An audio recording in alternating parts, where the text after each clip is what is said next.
ओम नमो भगवते वासुदेवाय नमः। आप सभी का मेरे YouTube चैनल भक्ति सागर में पुनः स्वागत है। जैसा कि हम जानते हैं, माघ मास भगवान विष्णु का प्रिय मास है। वैसे तो प्रत्येक मास में रखे जाने वाली एकादशी व्रत का बहुत अधिक महत्व होता है, परंतु भगवान विष्णु के प्रिय मास में सठतिला एकादशी रखने का बहुत अधिक महत्व है, क्योंकि तिल की उत्पत्ति भगवान श्री हरि विष्णु के पसीने से मानी गई है। इस माह में व्रत रखकर तिल का 6 प्रकार से प्रयोग करने से भगवान श्री हरि अति प्रसन्न होते हैं। आइए आज के अपने इस वीडियो में हम सठतिला एकादशी व्रत कथा का श्रवण करेंगे तथा पुण्य लाभ को प्राप्त करेंगे।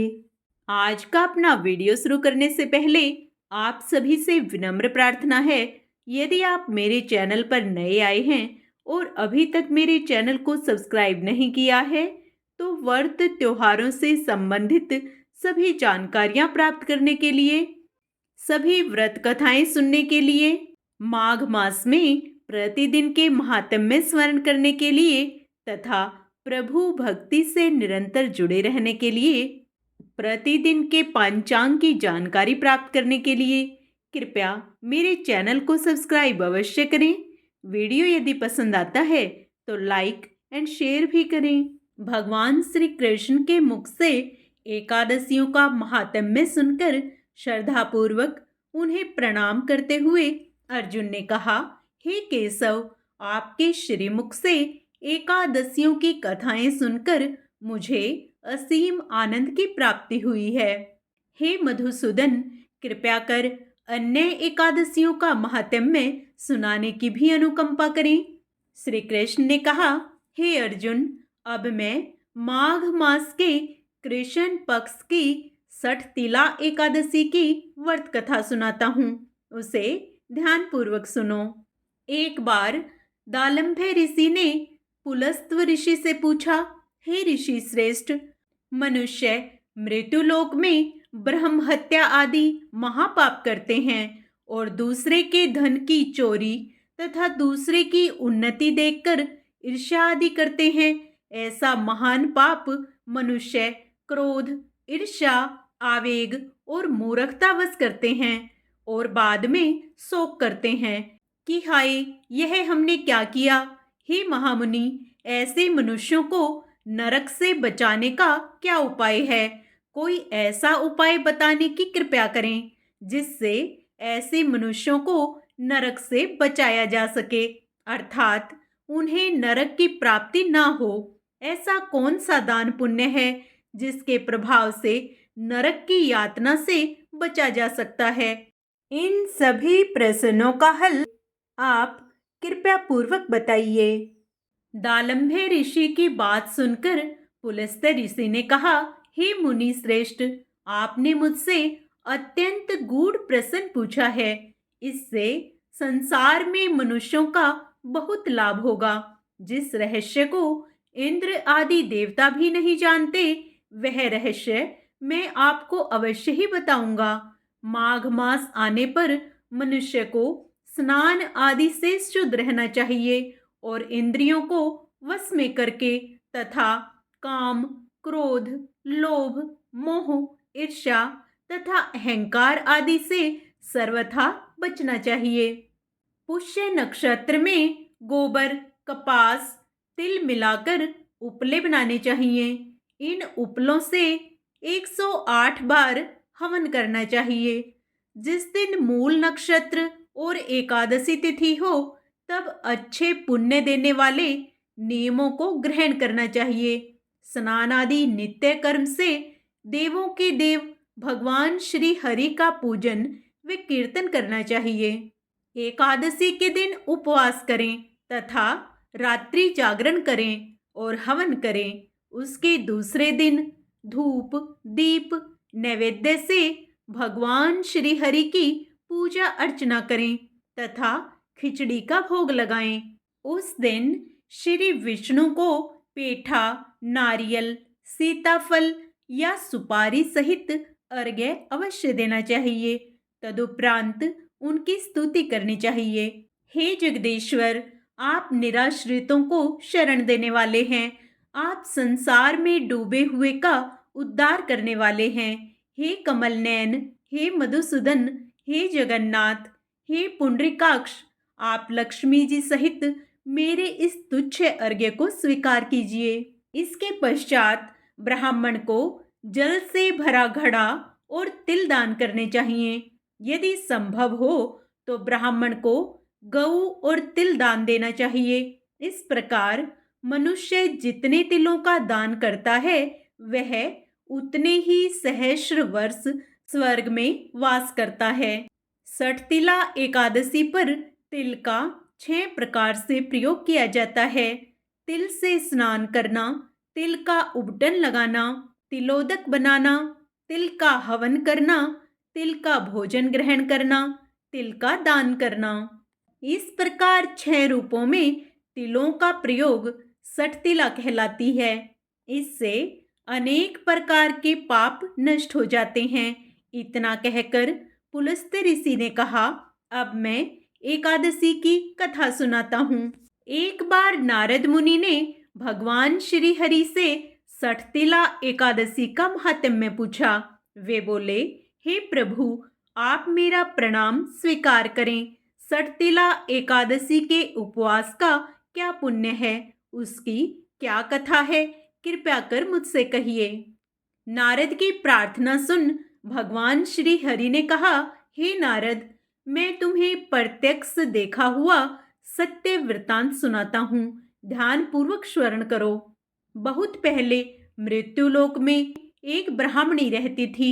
वह सदा व्रत उपवास किया करती थी। एक बार वह 1 मास तक उपवास करती रही। इससे उसका शरीर बहुत कमजोर हो गया। वह अत्यंत बुद्धिमान थी। फिर उसने कभी भी देवताओं तथा ब्राह्मणों के निमित्त अनादि का दान नहीं किया। मैंने चिंतन किया कि इस ब्राह्मणी ने उपवास आदि से अपना शरीर तो पवित्र कर लिया है तथा इसको वैकुंठ लोक भी प्राप्त हो जाएगा, किंतु इसने कभी अन्न दान नहीं किया है। अन्न के बिना जीव की तृप्ति होना कठिन है। ऐसा चिंतन कर मैं मृत्युलोक में गया और उस ब्राह्मणी से अन्न की भिक्षा मांगी। इस पर उस ब्राह्मणी ने कहा, हे योगीराज, आप यहाँ किस लिए पधारे हैं? मैंने कहा, मुझे भिक्षा चाहिए। इस पर उसने मुझे एक मिट्टी का पिंड दे दिया। मैं उस पिंड को लेकर स्वर्ग लौट आया। कुछ समय व्यतीत होने पर वह ब्राह्मणी शरीर त्याग कर स्वर्ग आई। मिट्टी के पिंड के प्रभाव से उसे उस जगह एक आम वृक्ष सहित घर मिला, किंतु उसने उस घर को अन्य वस्तुओं से खाली पाया। वह घबराई हुई मेरे पास आई और बोली, हे प्रभु, मैंने अनेक व्रत आदि से आपका पूजन किया है, किंतु फिर भी मेरा घर वस्तुओं से रिक्त है। इसका क्या कारण है? मैंने कहा, तुम अपने घर जाओ और जब देव स्त्रियां तुम्हें देखने आए तब तुम उनसे सठतिला एकादशी व्रत का महात्म्य और उसका विधान पूछना। जब तक वह न बताएं तब तक द्वार नहीं खोलना। प्रभु के ऐसे वचन सुन वह अपने घर गई और जब देव स्त्रियां आई और द्वार खोलने के लिए कहने लगी तब उस ब्राह्मणी ने कहा, यदि आप मुझे देखने आई हैं तो पहले मुझे सठतिला एकादशी का महात्म्य बताएं। तब उनमें से एक देव स्त्री ने कहा, यदि तुम्हारी यही इच्छा है तो ध्यान पूर्वक स्मरण करो। मैं तुमसे एकादशी व्रत और उसका महात्म्य विधान सहित कहती हूँ।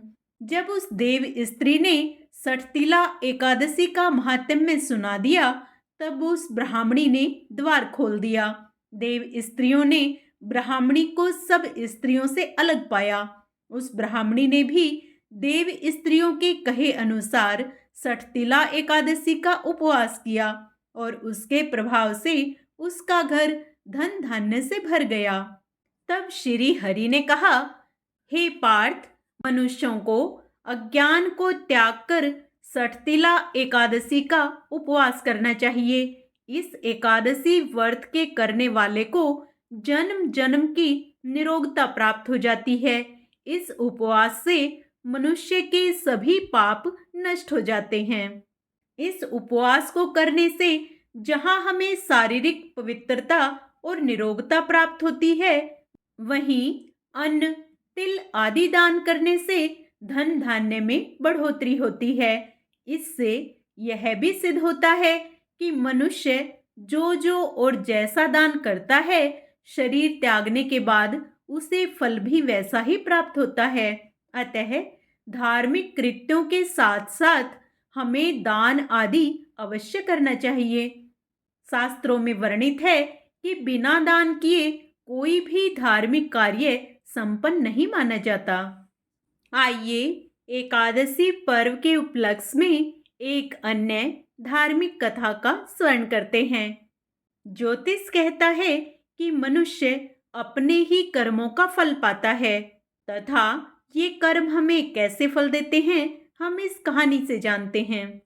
एक दिन एक राजा ने अपने 3 मंत्रियों को दरबार में बुलाया और तीनों को आज्ञा दी कि एक एक थैला लेकर बगीचे में जाएं और वहां से अच्छे अच्छे फल जमा करें। तीनों अलग अलग बाग में प्रविष्ट हो गए। पहले मंत्री ने प्रयास किया कि राजा के लिए उसकी पसंद के अच्छे अच्छे तथा स्वादिष्ट फल जमा किए जाएं। उसने काफी मेहनत के बाद बढ़िया और ताजा फलों से थैला भर लिया। दूसरे मंत्री ने सोचा कि राजा हर फल का परीक्षण तो करेगा नहीं, इसलिए उसने जल्दी जल्दी थैला भरने में ताजा, कच्चे, गले सड़े फल भी थैले में भर लिए। तीसरे मंत्री ने सोचा, राजा को तो सिर्फ भरे हुए थैले से ही मतलब होगा, वो खोलकर देखेगा भी नहीं कि इसमें क्या है। उसने समय बचाने के लिए जल्दी जल्दी इसमें घास और पत्ते भर लिए और अपना समय बचाया। दूसरे दिन राजा ने तीनों मंत्रियों को उनके थैलों के साथ दरबार में बुलाया और उनके थैले खोलकर भी नहीं देखे और आज्ञा दी कि तीनों को उनके थैलों समेत दूर स्थान के एक जेल में 15 दिन के लिए कैद कर दिया जाए। अब जेल में उनके पास खाने पीने को कुछ भी नहीं था सिवाय उन फल से भरे थैलों के। तो जिस मंत्री ने अच्छे अच्छे फल जमा किए, वो तो आनंद से खाता रहा और उसके 15 दिन बहुत अच्छे से व्यतीत हो गए। फिर दूसरा मंत्री, जिसने ताजा, कच्चे गले, सड़े फल जमा किए थे, वह कुछ दिन तो ताजा फल खाता रहा, फिर उसे सड़े फल खाने पड़े, जिससे वह बीमार हो गया और बहुत कष्ट उठाने पड़े। और तीसरा मंत्री, जिसने थैले में सिर्फ घास और पत्ते जमा किए थे, वो कुछ ही दिनों में भूख से मर गया। अब आप अपने आप से पूछिए कि आप क्या जमा कर रहे हैं। आप इस समय जीवन के बाग में हैं, जहां चाहे तो अच्छे कर्म जमा करें, चाहे तो बुरे कर्म, मगर याद रहे, जो आप जमा करेंगे वही आपको जन्मों जन्मों तक काम आएगा। अच्छे कर्म ही आपका साथ देंगे, बुरे कर्म आपको कष्ट के सिवा और कुछ नहीं दे पाएंगे। इसलिए मनुष्य को सदा अच्छे कर्मों की पूंजी ही जमा करनी चाहिए। इस कहानी से हमें सीखना चाहिए कि मनुष्य जो भी अच्छे या बुरे कर्म करता है, वह सिर्फ अपने लिए ही करता है। उसका फल सिर्फ उसे ही भोगना पड़ता है, किसी दूसरे का इससे कोई प्रयोजन नहीं। जय श्री हरि। अब हर व्रत कथा के अंत में सुने जाने वाली लपसी तपसी की कहानी सुनते हैं। लपसी और तपसी 2 भाई थे। इनमें लपसी सवा सेर लापसी बनाकर भगवान को भोग लगाकर खुद खा लेता था, जबकि तपसी भगवान की तपस्या में ही लगा रहता। एक दिन दोनों में इस बात को लेकर विवाद हो गया कि दोनों में भगवान का बड़ा भक्त कौन है। लपसी ने कहा कि सवा सेर लापसी का भोग लगाने पर वह बड़ा भक्त है, और तब से तपस्या करने की वजह से खुद को भगवान का बड़ा सेवक मानता था। तभी वहां से गुजर रहे नारद मुनि ने उन्हें देख लिया। पूछने पर उन्होंने अपने विवाद का कारण उन्हें बताया।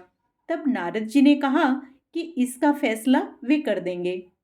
अगले दिन जब लप्सी और तपसी अपनी अपनी भक्ति में लग गए तो नारद जी ने चुपके से सोने की 2 भारी अंगूठियां दोनों के सामने रख दी। जब लप्सी की नजर अंगूठी पर पड़ी तो उसने कोई ध्यान नहीं दिया, लेकिन तपसी ने तपस्या करते हुए चुपचाप उसे घुटनों के नीचे दबा लिया। इसके बाद जब नारद जी वहां आए, हम में से कौन बड़ा है, यही प्रश्न फिर से किया, जिसे सुन नारद जी ने तपसी को खड़ा होने के लिए कहा। खड़े होते ही तपसी के नीचे दबी अंगूठी नीचे गिर गई। जिसके बाद नारद जी ने तपसी से कहा कि तपस्या करने पर भी तुम्हारे मन में चोर है, जबकि भगवान को भोग लगाकर खुद ही जीवने वाले लप्सी में यह भावना नहीं है। इसलिए तुम दोनों में से लप्सी बड़ा है। यह सुनकर तपसी शर्मिंदा होकर नारद जी के चरणों में गिर पड़ा। अपनी तपस्या का फल मिलने का उपाय पूछा। तब नारद जी ने कहा कि यदि कोई गायें, कुत्ते और बेसहारा जानवरों की रोटी नहीं बनाएगा, गरीबों को भोजन कर दक्षिणा नहीं देगा और दिए से दिया जलाएगा, तो उसके पुण्यों का फल तुम्हें मिलेगा। इसी तरह यदि कोई सारी कहानी सुनकर तुम्हारी कथा नहीं सुनेगा, तो उसका पुण्य फल भी तुम्हें ही मिलेगा। तभी से प्रत्येक व्रत कथा सुनने के बाद लप्सी तपसी की कथा अवश्य सुनी जाती है। इसके बिना व्रत कथा का स्वर्ण अधूरा माना जाता है। व्रत का पूरा पुण्य लाभ पाने के लिए अब हम सत्यनारायण भगवान की आरती करेंगे। ओम जय लक्ष्मी रमणा, स्वामी जय लक्ष्मी रमणा, सत्यनारायण स्वामी, सत्यनारायण स्वामी, जनपातक हरणा। ओम जय लक्ष्मी रमणा। रत्न जड़ित सिंहासन, अद्भुत छवि राजे, नारद करत निराजन, घंटावन बाजे। ओम जय लक्ष्मी रमणा। प्रकट भई कलि कारण, द्विज को दर्श दियो, बूढ़ो ब्राह्मण बन कर कंचन महल कियो। ओम जय लक्ष्मी रमणा। दुर्बल भील कठारो, जिन पर कृपा करी, चंद्रचूड़ एक राजा, तिनकी विपदा हरी। ओम जय लक्ष्मी रमणा। वैश्य मनोरथ पायो, शरधा तज दीन्ही, सो फल भोग्यो प्रभु जी, फिर स्तुति कीन्ही। ओम जय लक्ष्मी रमणा। भक्ति भाव के कारण, छिन छिन रूप धर्यो, श्रद्धा धारण कीन्ही, तिनको काज सरो। ओम जय लक्ष्मी रमणा। ग्वाल बाल संग राजा, वन में भक्ति करी, मनोवांछित फल दीन्हो, दीन दयालु हरि। ओम जय लक्ष्मी रमणा। चढ़त प्रसाद सवायो, कदली फल मेवा, धूप दीप तुलसी से, राजी सत्य देवा। ओम जय लक्ष्मी रमणा। सत्यनारायण जी की आरती जो कोई नर गावे, तन मन सुख संपत्ति मनोवांछित फल पावे। ओम जय लक्ष्मी रमणा। स्वामी जय लक्ष्मी रमणा। आप सभी भक्तों को सठतिला एकादशी की हार्दिक शुभकामनाएं। श्री हरि आप सभी पर अपनी कृपा दृष्टि सदा सर्वदा बनाए रखें। जय श्री हरि।